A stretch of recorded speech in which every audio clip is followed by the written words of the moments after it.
पञ्चमोऽध्याय। कुमारजी आज्ञा गर्नुहुन्छ, हे अगस्त्य मुनि, दक्ष प्रजापतिले 33 कोटी कन्या 33 कोटी देवतालाई कन्यादान दिई सबैलाई ज्वाइँ बनाई आनन्दले रहे। हे अगस्त्य मुनि, सतीदेवीलाई श्री महादेवले विवाह गर्नुभएको कुरा कहिसकेँ। अब के सुन्नको इच्छा छ भन, म भन्दछु भनी कुमारले भन्दा अगस्त्य मुनि बिन्ती गर्छन्। हे कुमार, त्रिपुरासुरले कसको तपस्या गर्यो, श्री महादेवले त्यसलाई कसरी भस्म गर्नुभयो, त्यो सब मलाई आज्ञा गर्नुहोस्। कुमारजी आज्ञा गर्नुहुन्छ, हे मुनिवर, अघि जब भगवान विष्णुले हिरण्याक्षलाई मार्नुभयो तब सम्पूर्ण दैत्य साह्रै दुखी भई पीर मान्न लागे। अनि मय नामको दैत्यले बडो पीर गरी मनमा विचार गर्न लाग्यो। कामदेव नहुँदा जस्ती रति थिइन् त्यस्तै त्यो दैत्यको राजा मय पनि भयो। अनि मनमा केरसुर चढ्यो र अरू दुई दैत्य तारकाक्ष र विद्युत प्रभ नाम गरेका आफ्ना साथीको साथ त्यो मय अघोरको तपस्या गर्न लाग्यो। ती दैत्य पुषमाको जाडोमा हिमालयमा गई तपस्या गर्दथे। वैशाख जेठको टन्टलापुर घाममा पञ्चाग्नि तापी तपस्या गर्दथे। मुसलधारे पानीमा भिजी चौरमा बसी तपस्या गर्दथे। यस्तै तरहले तपस्या गर्दा गर्दा तिनीहरूले दिव्य 10,000 वर्ष बिताए। ती दैत्यका जिउमा केवल हाडसाला मात्र बाँकी रह्यो। फेरि ठुलो सुखदेखि पनि ठगिए।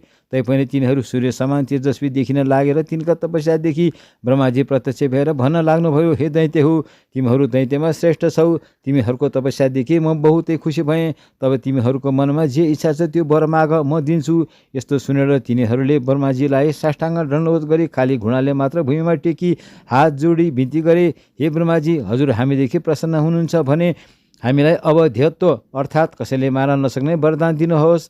हाम्रो बल पराक्रम पनि ठुलो होस्। फेरि विमान समान मैले जुन सुन्दर 3वटा पुर अर्थात् सहर बनाउनेछु, त्यसमा मानिसहरू जान नसकुन्। कसै गरी पनि हाम्रो मृत्यु नहोस्। हामी ठुला बलवान पराक्रमी हौँ, यस्तो वर दिनुहोस्। यस्तो वरदान मागेको सुनि ब्रह्माजी आज्ञा गर्नुहुन्छ, हे दानव श्रेष्ठ, यस्तो अवध्यत्व वर दिन सक्दिनँ। कसै गरे पनि नमर्ने वर छोडी अर्को वर माग, म दिन सक्छु।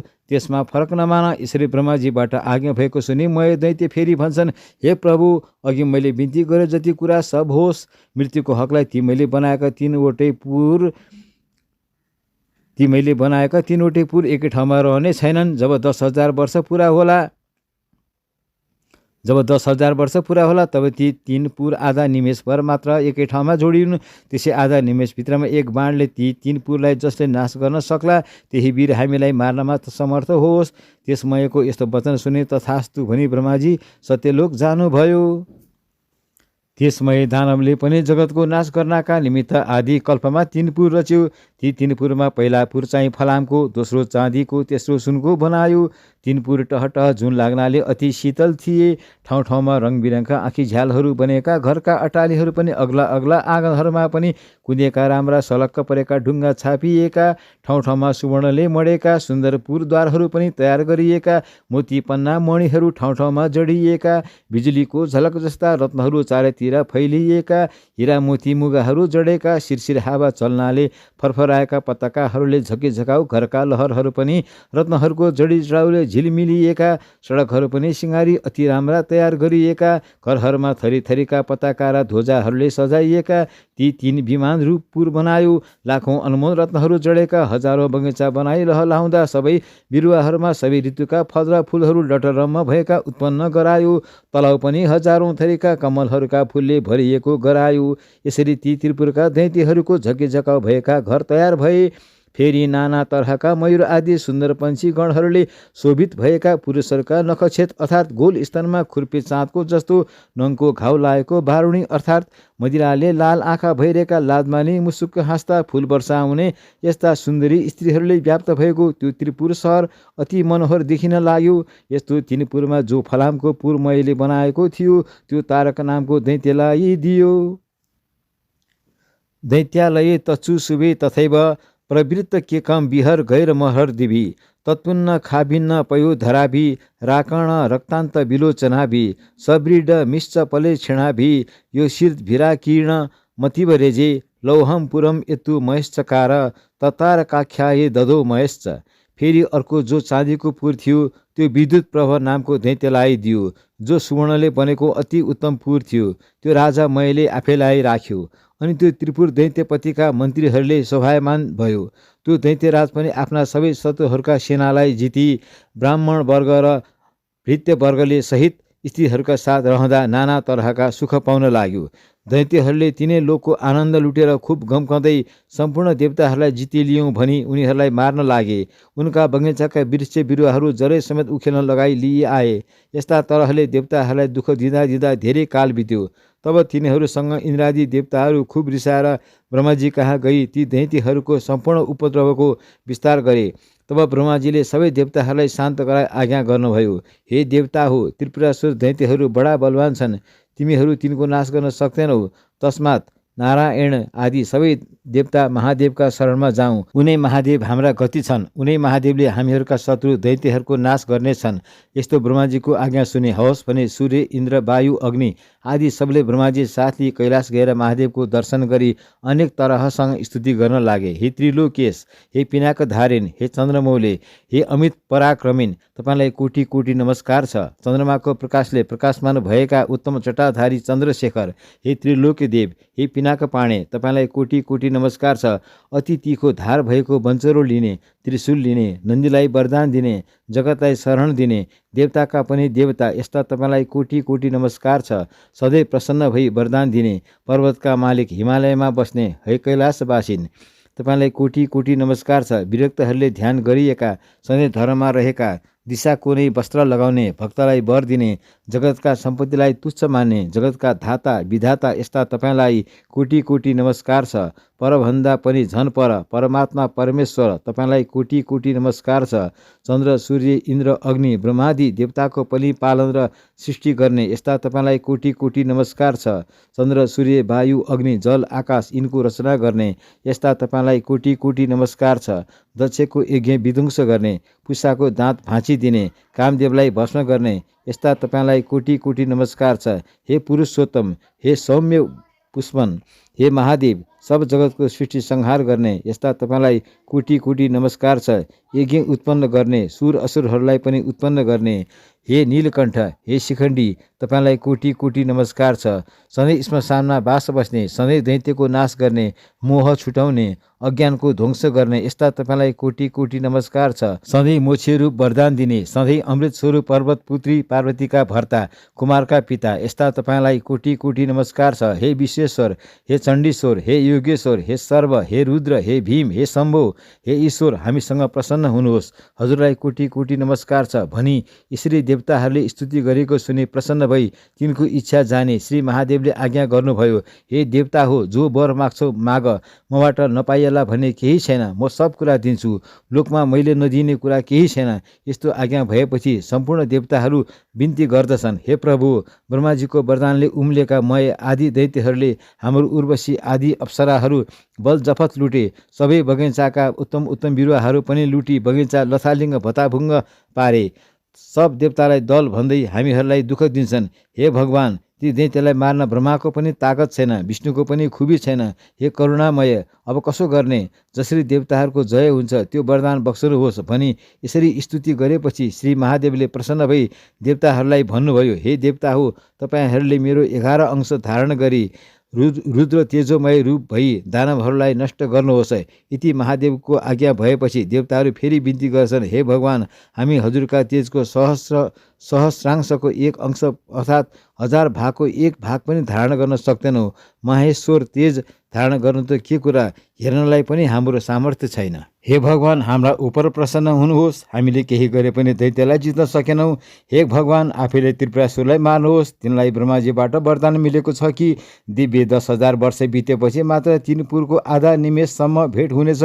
त्यति आधा निमेष भित्रमा एक बाणले त्यो पुरको जसले भस्म गर्ला त्यसैबाट तिनीहरूको मरण हुनेछ। यस्तो वरदान पाएका दैत्यहरूको नाश गर्न हाम्रो सामर्थ्य छैन। हे प्रभु, हाम्रा उप प्रसन्न हुनुहोस्, त्यस त्रिपुरासुरको नाश गर्नुहोस्। यसरी स्तुति गर्ने खिन्न चित्त भएका देवताहरूलाई आश्वासन गरी सम्झाइ बुझाइ महादेवबाट आज्ञा भयो, हे देवता हो, यदि त्रिपुर त्यस्तो दुर्भेद्य छ भने तपाईँहरूको निमित्त म आफै एक बाणले ती तिनै बुर भस्म गरिदिनेछु। त्यो त्रिपुरासुरको नाश रथमा बसेर गर्नुपर्नेछ। त्यसबह दैत्यले रक्षा गरिएको त्यो त्रिपुरसित लड्दा मेरो बल थामिन सक्नुहुनेछ। त्यसैले हिमालय पर्वत जस्तै बलियो रथ तयार गराउनुहोस्। यो कुरा सुनेर खुसी भई देवताहरूले हवस् भनी महादेवलाई नमस्कार गरे। हे मुनिश्रेष्ठ, महादेवका निमित्त विश्वकर्माले सम्पूर्ण देवताले युक्त भएको सुवर्णमय रथ तयार गरे। त्यस रथको दायाँ चक्र अर्थात् पाङ्ग्रो सूर्य भए।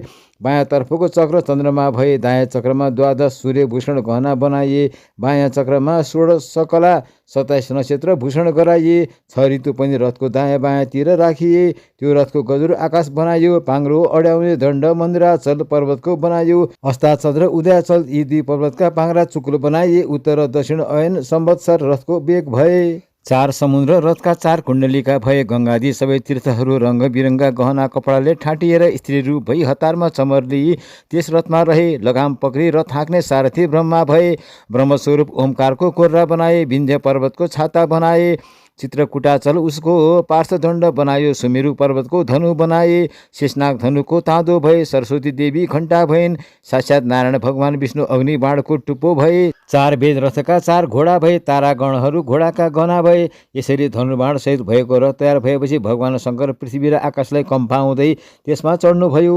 उहाँपछि शिवका नन्दी शङ्कुकर्ण चण्डेश्वर र गणेश्वर योगाक्षी तथा त्रिशूलपट्टी हातमा लिएका नाना तरहका शस्त्र चलाउन जानेका सबै पार्षदले थरीथरीका शङ्ख भेरी मृदङ्ग बजाउँदै महादेवका उपर चित्र विचित्र पुष्पहरूको वर्षा गर्न लागे। त्यो तेज थाम्न नसके सबै देवताहरू लट्ठिए। महादेवले देवताहरूलाई त्यसरी लट्ठिएको जाने आफ्नो तेज खिची केही शान्त गर्नुभयो र देवताहरूले त्यो तेज अलि थाम्न सके। उहाँपछि हे मुनिश्रेष्ठ, उसै बेलामा नारदजीले दैत्यहरू कहाँ गई भने महादेव देवताहरूको स्तुतिदेखि प्रसन्न भई तिमीहरूलाई मार्न भने आउन लागे। अब तिमीहरूको जस्तो इच्छा हुन्छ सोही गर, नत्र तिमीहरूको सत्यानाश हुनेछ। यस्तो नारदले भनेको सुनेर मैले आफ्ना साथी तारकाक्ष र विद्युतमाली आदि सबै दैत्यहरूलाई त्यो कुरा सुनायो। तब दैत्यहरूमा श्रेष्ठ तारकाले भन्यो, हे राजन, किन चिन्ता गर्नुहुन्छ? वास्तवमा देवताहरूलाई मार्न सकिन्छ। यो त्रिपुर भेदन गर्न कसको सामर्थ्य छ र? देवता यक्ष किन्नर गन्धर्व सबै मिली आए पनि यो त्रिपुर अभेद्य अर्थात् भेदन गर्न नसकिनेछ। फेरि साम दान दण्ड भेद आदि नीति छन्। जित्न भनेर आइलाग्ने बलियो शत्रुलाई पराक्रमले जाय लागि दण्ड दिनु पर्दछ। यसरी राजा तारकले भनेको सुनि विद्युतमाली भन्दछन्, हे राजन, बलहीन देवताहरू हामीसित केही गरे पनि भिड्न सक्दैनन्। तैपनि तिनीहरू मूर्खाइले हामीसित लड्न आए भने मारिनेछन्। हे राजन, चिन्ता के को छ? लडौँ, सबै देवतालाई जित्यौँ। सबै देवतालाई जिती तिनै लोक इन्द्रपद भोग गर्नुहोस्। अनि हिरण्याक्ष हिरण्यकशिपु जस्तो भई 14 भुवनको सम्पत्तिको भोग गरी तिनीहरूको काठमा पुग्नुहोस्। यसरी विद्युतमालीले भनेको सुनेर मय भन्दछ, हे दैत्यवीरहरू, अब हाम्रो नाशको बखत भयो भनी बारम्बार शिर कपाउँदै फेरि पनि भन्दछ, यदि शत्रु जोडतोडको छ भने मात्र लड्नु पर्छ। आफूभन्दा बलियो छ या निर्दोष छ भने त्यससँग सामदान गर्नु पर्दछ। जो सबै जगतका मालिक प्रभु ईश्वर छन्, उनै महादेव देवता हामीहरूका पनि स्रष्टा हुन्। उनै आज हामीलाई मार्न स्वयं आउँछन् भने अब केही उपाय छैन। खालि उनै महादेवका शरणमा परौँ र प्रणाम गरौँ। मेरो यही विचार छ। यदि अब हामीले ठुला भनेर महादेवसँग भिडेर युद्ध गर्यौँ भने अवश्य उनले हेर्नासाथ हामी भस्म हुनेछौँ। ब्रह्मादि देवता पनि साना भए जसका शरण पर्दछन्। आज उनै भगवान महादेव हामीलाई संहार गर्न आउनुभयो भने अब हाम्रो केही लाग्दैन। जो छिनेमा सब जगतको सृष्टि स्थिति र संहार गर्न समर्थ छन्, जो मुक्तिका दाता हुन्, उस्ता श्री महादेवसँग हामीहरू कसरी भिड्न सकौँला? हाम्रो विधिहीन तपस्याले के हुन्छ र? त्यसमा पनि तिमीहरूले कति समयसम्म भोग गर्यौ? यसकारण म भन्दछु, हे भाइ हो, तिमीहरू सबलाई कालले कुतकुत्याएको छ र युद्ध गर्न भने तम्सिएका छौ। यस्तो मैले भनेको सुनि नारदले दैत्यको संहार गर्ने चलाकी गरेर भने, महाराज, अब तिम्रो तपस्या सिद्धियो, ऐश्वर्यको भोग समाप्त भयो। सिद्धिनु त यसै पनि छ भने लडाइँमा अघि नसरी नपुंसकले चाहिँ तिनै देवताका शरणमा पर्नुभन्दा लडाइँमा मर्नु असल छ। त्यसबाट मोक्ष त पाइन्छ। यदि महादेवको हातबाट मर्यो भने उनका प्रथम गणको अधिपति होउला। शरणमा पर्यो भने पनि देवताको हितका निमित्त महादेवले तिमीहरूलाई नमारी छोड्ने छैनन्। फेरि यस्ता दैत्यको राजा भएर पनि कातरता गर्दछौ। कातरदेखि शिवजी प्रसन्न हुनुहुन्न, सूर्यदेखि मात्र प्रसन्न हुनुहुन्छ। किन नलड्नु? लड, केही गरी जित्यो भने तिनै लोकको राज्य पनि भोग गरौला। यसरी नारद ऋषिले भनेको सुनि कालले कुतकुत्याएका तारकाक्ष र विद्युतमाली दैत्यहरू भन्न लागे, ठिक हो महाराज, नारदजीबाट जो आज्ञा भयो त्यो एकदम ठिक हो। मैले पनि तिनको वचन सुनेर अब यिनीहरूको नाश हुने बखत भएछ भन्ने जाने। नारदजीबाट आज्ञा भएको साह्रै असल हो भन्यो। मयका यस्ता वचन सुनि नारद पनि धेरै खुसी भए। मायाले ढाकेर सबै दैत्यलाई लडाइँ गर्नेमा तत्पर गराई नारद महादेव कहाँ पुगे। ती दैत्यहरू पनि युद्धको निश्चय गरेर कहिले लड्न पाउला भनी थरीथरीका शस्त्र अस्त्र भिरेर तयार भए। तारकाक्ष, बल, वाराणासुर, विद्युतमाली आदि सबै दैत्यराजहरू युद्ध गर्ने निश्चय गरी राजा कहाँ अगाडि आई नाना तरहका बाजा बजाई सिंहनाद गर्न लागे। दैत्यका सेनाहरू पनि दैत्यले नै हेर्दा पनि डरलाग्दा देखिए। ऊ रथ आयो, ऊ रथ आयो, लौ हेर ऊ रथको ध्वजा देखियो, यसरी आफूमा भन्न लागे। डरभर केही नमानी लाल लाल मुख गरी नाना तरका शस्त्र अस्त्रले लडाइँको निश्चय गरी जस्तै पुतली बत्तीमा गई घुमिन खोज्दछ त्यस्तै ती काल प्रेरित त्रिपुरवासी दैत्यहरू शिवजीको रथ कहिले आइपुग्छ भनी हेर्न लागे। उता पश्चिम सागरका शिरोभागमा रहेको रङबिरङका पताका फरफराइरहेको सुमेरु पर्वत जस्तै त्रिपुर देखिन लाग्यो। नन्दीश्वर आदि गणहरूले सिंहनाद गर्न लागे। यताबाट दानवहरू पनि युद्धका लागि निस्के। चण्डेश्वर झलमनाउँदो बन्चरो हातमा लिएर मुखबाई प्रथम आदि गणका अगाडि रहे। फेरि देदीप्यमान त्रिशूल हातमा लिई शिवजीकै जस्तो पराक्रम गर्दै आए। गणका अधिपति शङ्कुनायक पनि मुसल हातमा लिई उनका पार्श्वमा गई उभिए। नन्दी भृङ्गी वीरभद्र आदि सबै गण वज्र त्रिशूल गदा परिली युद्धका निम्ति अघि सरे। दैत्य गण पनि महादेवको रथ आएको देखि युद्ध गर्न भने थरीथरीका हतियार हातमा लिएर निस्केर गणहरूसँग साह्रै रिसले युद्ध गर्न लागे। तब महादेवले अब यति भएपछि त्रिपुर डढ्ने भयो भन्ने सम्झी हाँस्दै लड्नलाई तयार भएर ठुलो सिंहनाद गरी युद्ध गर्न लाग्नुभयो। नन्दी पनि महाबली दैत्यगढसँग युद्ध गर्न लागे। भृङ्गीले पनि 10 बाण छोडी विद्युत प्रभालाई भेदन गरे। फेरि लाल लाल आँखा गरी शिलाले ठोक्दा पनि त्यसलाई केही भएन। श्रृङ्गी र रिटीले त्यसको पिठोमा प्रहार गरे। तब त्यसले पनि पूर्ण फुङ्कार गरी सूर्यले भृङ्गी र रिटीलाई प्रहार गर्यो। त्यसको चोट खप्न नसके भृङ्गी र रिटी त्यहाँबाट भागे। जब त्यस दैत्यराजले तिनीहरूलाई जितेथ्यो तब गणनायक गणेशको काँधमा 1000 बाण छोडी छिया पार्यो। फेरि 63 पल्ट 10 बाण छोडी गणेशका मर्ममा घाउ गरायो। तब गणेशजी खुब रिसाएर आफ्ना सुँड पसारे त्यसका गर्दनमा बेरी परक्क निमुठी मत्ता हात्तीले कमलको फुल सुँडले बेरी तलाउबाट उखेली फ्याँके चाहिँ गरी विद्युत प्रभाको शिर उखेली फ्याँकिदिनु भयो। शरीरबाट छुटिएको त्यो शिर तलाउबाट छुटी हात्तीका दाँतमा अड्केको कमलको फुल चाहिँ देखियो। त्यो देखि भृङ्गीले नाना तरहले गणेशजीको गान गरे। तब नेमी र बल दुई दैत्य रिसले चुर भएर आई गणेशलाई मर्ममा बाण छोडी घाउ गराउन लागे। शङ्खु कर्णले तिनलाई बिचैमा रोकी तिनका ध्वजा रथ सारथी घोडा सब काटी तिनलाई विरथी गराए। तब ती दुईटा दैत्य पनि झट्ट अर्को रथमा चढेर आए। ती चण्डेश्वर गणनायकका मर्ममा हजारौँ बाण हानी घाउ गराउन लागे। तब ती गणेश्वरले पनि रिसले लाल लाल आँखा गरी भयङ्कर मुसलको प्रहार गरी दुवैलाई यमराज कहाँ पुर्याइदिनु भयो।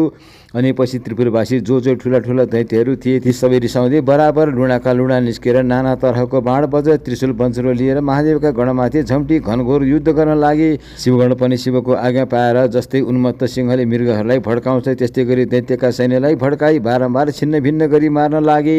दैत्यहरूमा कसैको शिर छैनन्, कसैको गिँड छैनन्। त्यस्तै रीतिले नाश हुन लागे। रगतको नदी बगेझै भयो। हावाले छिन्न भिन्न भएको मेघझैँ र वज्रको तोडले चकनाचुर भएका पर्वतहरूका टाकुरा चाहिँ गिर्दै सब दैत्यहरू पश्चिम समुद्रमा पर्न लागे। जब नेमी र बल नामक दैत्यहरूलाई शङ्कुकर्णले मारे भने दैत्यहरूले सुने तब रिसले चुर भएर तारक नाउँको दैत्यले पुरदेखि निस्की गणनायकमाथि झम्ट्यो र नाना तरसित बाण वर्षा गर्यो। तब गणनायक शङ्कुकर्णले पनि त्यस महाबली दैत्यका शिरमा प्रहार गरी सिंहनाद गरे। तब त्यो दैत्य केही गिर्ला जस्तो भयो। तब झन् त्यस बेगलाई भाराले प्रहार गरे। अनि त्यो तारक दैत्यले पनि रिसले जुर्मुराउँदै उठेर चक्रको प्रहार गर्यो। गणेश्वर शङ्कुकर्णले पनि मुड्कीले नै खुब पीडा पर्ने गरे। त्यसलाई हाने शङ्कुकर्णको मुड्की खाएपछि त्यो मूर्छा भई भूमिमा गिर्यो र हतियारहरू छाडे। त्यो दैत्यराज चोट खप्न नसकी मृत्युमा प्राप्त भयो। यसरी त्यसलाई गिरेको देखि दानवहरूले उठाई मयका दरबारमा लिएर आई सारा हाल बताई विलाप गर्न लागे। तब ती रुन लागेका दैत्यहरूलाई सम्झाइ बुझाइ मयले भन्यो, मेरा घरमा अमृतको कुण्ड छ, त्यसैमा दैत्यहरूलाई चोपी बचाऊ। ती दैत्यहरूले हवस् पनि प्रसन्न भई अमृतमा चोपी दैत्यपति तारकासुरलाई बचाएर मरेका अरू दैत्यलाई पनि बचाइदिए। दैत्यहरू खुसी भएर मयलाई शिर नुहाई प्रणाम गरे। तब त्यो तारका चाहिँ फेरि तुरन्तै सङ्ग्राम भूमिमा आयो र ब्रह्माजीले देखि आफ्नो बायाँ हातले त्यस दैत्यलाई देखाए महादेवसँग भन्न लाग्नुभयो, हे महादेव, त्यो दैत्य अघि मरेको थियो, अहिले फेरि बाँचेर आएछ। मयको घरमा अमृत छ, त्यसैले दैत्यहरूलाई बचाउँछ। हे शम्भु, यसको घरमा अमृत छौन्जेल ती मरेका दैत्यहरूलाई बराबर बचाउनेछ। यसकारण बाण प्रहार गरेर यो अमृत सोच्नुपर्छ। यस्तो सुनेर श्री महादेवले बाण प्रहार गरी अमृतलाई सोच्नुभयो। त्यो देखि ब्रह्माजी बिन्ती गर्नुहुन्छ, हे देवीश, अब यो बाण चाँडै छोड्नु भए शत्रुनाश होलान्। यी पुर आधा निमेषभर जोडिएर फेरि अलग हुनेछन्। यसै बेलामा बाण प्रहार गर्नुहोस्। यी पुर जोडी यी अलग भएपछि फेरि बाण छोडे पनि केही हुने छैन। हे भगवान्, यदि मेरो बिन्ती लाग्छ भने बाण प्रहार गर्नुहोस् र यो त्रिपुरको नाश गर्नुहोस्। यस्तो ब्रह्माजीले भनेको वचन सुने श्री महादेवले लौ हुन्छ भने त्यो उग्र बाण धनुमा चढाए धनुलाई तलमाथि झुकाउनु भयो। दिव्य 10,000 10,000 वर्ष पुगेपछि आधा निमेषका निमित्त त्रिपुर जोडिएको मात्र थियो। महादेवले आफ्ना योग बलले त्यस बखत सारा जगत निश्चल गराउनु भयो र उहाँपछि जसको टुप्पामा अग्नि र चन्द्रमा थिए त्यो नारायण रूपी बाण प्रहार गरिहाल्नुभयो। त्यो बाण महादेवले प्रहार गर्नासाथ त्यस त्रिपुरका घरहरू चारैतिर डढ्न लागे। आमैनी बाबैनी अब लौ मरियो मरे नि यस्तो चिच्याएको मात्र सुनिन लाग्यो। तब महादेवले नन्दीलाई डाकी अराउनु भयो। नन्दीश भक्तो मम विश्वकर्मा बहेत पुरम तस्य यथा न बहनी तथा नरम साम च नन्दीदेव शीघ्र समागच्छ निवार यसो। हे नन्दी तिमी चाँडो गई अग्निलाई भन त्यो मय मेरो भक्त हो, त्यसलाई तिमीले नडराउनु। महादेवको यस्तो आज्ञा सुने आफ्ना तपोबलले वायु तुल्य भई बाणभन्दा पनि चाँडो गई नन्दी मयको घरमा पुगे। त्यहाँ गई देखे मय दैत्य शिवलिङ्ग अगाडि राखी शिवको ध्यान गरी बसिरहेको रहेछ। तब नन्दीले बोलाएर तिमीलाई अग्निले जलाउने छैनन् भनेर मयले ती गणराजलाई नमस्कार गरे। उसै बेला अग्नि पनि त्यहाँ आइपुगेर उनलाई नन्दीले महादेवको आज्ञा सुनाइदिए। तब अग्निले मयलाई भने कि अब यहाँबाट तिमी चाँडै निस्क। मय पनि हौस पनि सुवर्णमय शिवलिङ्गले उत्तिनेखेर पातालमा गयो। नन्दीले पनि फर्की सबै विस्तार महादेवसँग बिन्ती गरेर उहाँपछि त्रिपुर भस्म हुन लाग्यो। त्यसका वेदी र घर सबै भस्म भए। खाली दैत्यहरू रोए कराएको शब्द सुनिन लाग्यो। वस्त्र खुस्केका स्त्रीहरूले पनि निस्कँदै रोएको शब्द सुनिन लाग्यो। झ्याल विमान अटालीहरूमा फुलेका यमुनावती मदले लाल आँखा भएका आफ्ना पतिहरूका पियारी भएका स्त्रीहरू अग्निबाणले भयभीत भई घर घरमा जथाभावी दगाउन लागेको देखिन थाले। जस्तै पर्वतमा रहेका किन्नरहरू व्याकुल हुन्छन् त्यस्तै कोही आफ्ना पतिलाई आकुल भई अङ्कमार गर्न लागे, कोही भाग्न लागे। बाँकी रहेका दैत्यहरू पनि आफ्ना स्त्रीहरूलाई बोकी त्रिपुरदेखि भाग्न लागे। शिवभक्ति नभएर त्यसरी दुःख पाएका गहना वस्त्र केही पनि नभएका देख्नमा पर्वत जत्रा दैत्यहरू सागरमा खस्न लागेका देखिन थाले। जो स्त्रीगण आकुल भई समुद्रमा खसेथे, जो दानव गिरेथे, तिनलाई नाना तरहका जलजन्तुले लुस्न लागे। आफ्ना पतिलाई जलमा देखि आकुल भई विलाप गर्दै अग्निमा प्रवेश गरी डढी मरेका पनि देखिन लागे। रत्या बसाने पति खेदितानम प्रीतै रिवा साम पिगन्तु कामा सर्वे ततो दैत्य बिर्स्या सर्भाया प्रद हे माना रिस्तिपुरे भवेयु। रतिका अन्त्यमा खेदित भएका फेरि कामले गरी प्रियाका साथमा जाउँ भन्ने इच्छा गर्ने दैत्यहरू भार्यासँगै डढी भस्म भए। कोही समुद्रमा डुबे जलजन्तुका आहार भए, कोही त्यसै पिल्सी प्राणहीन भए। यसरी विष्णु अग्नि र सोममय बाणले त्रिपुरको भस्म गराइदिए र यो सबै त्रिपुरलाई सागरमा डुबाई फेरि त्यो बाण शिवजीको हातमा आइपुग्यो। यसरी त्रिपुर डढेपछि ब्रह्मादि सब देवता आफ्ना आफ्ना अधिकारमा रहेर शिवजीलाई प्रणाम गरी स्तुति गर्न लागे। हे भगवान, यो जो रौद्र कर्म आज हजुरले गर्नुभयो त्यो अरू कसैले गर्न सक्दैन। आज हजुरले दैत्य मारे त्रिपुर भस्म गर्नुभयो। हे महादेव, हाम्रो आपत्ति हर्नुभयो। सबैतिर सधैँ स्थिर भएर रहने यस्ता हजुरलाई नमस्कार छ। यो सुनेर महादेवबाट आज्ञा भयो। हे देवता हो, मैले तिमीहरूलाई सधैँ पुत्रवत पालन गर्नुपर्छ। आज शत्रु मर्नाले तिमीहरूको अभिलाषा पुरा भयो। अब तिमीहरू खुसी भई आफ्ना आफ्ना आश्रममा जाऊ। यस्तो महादेवको आज्ञा पाएपछि शिवजीलाई प्रणाम गरे सबै देवताहरू आफ्ना आफ्ना आश्रममा गए। देवता गएपछि साध्यहरूबाट पुजिँदै नन्दी भृङ्गी भूत प्रेत र प्रथम गणले सहित महादेव पनि कैलाशमा पाल्नुभयो। हे मुनि, कसैले वर्णन गर्न नसकिने त्रिपुरदह मैले वर्णन गरेँ। जो शिवभक्त मनुष्य प्रसन्न भई पवित्रता साथ यसको पाठ गर्ला त्यो पापदेखि रहित भई अन्त्यमा देवता भई स्वर्गलोकमा रहला। इति श्री स्कन्दे पुराणे केदारखण्डे माघ महात्म्ये कुमार अगस्त्ये संवादे श्री स्वस्तानि परमेश्वर्य व्रत कथायां त्रिपुर दहन वर्णन नाम 5मोऽध्याय।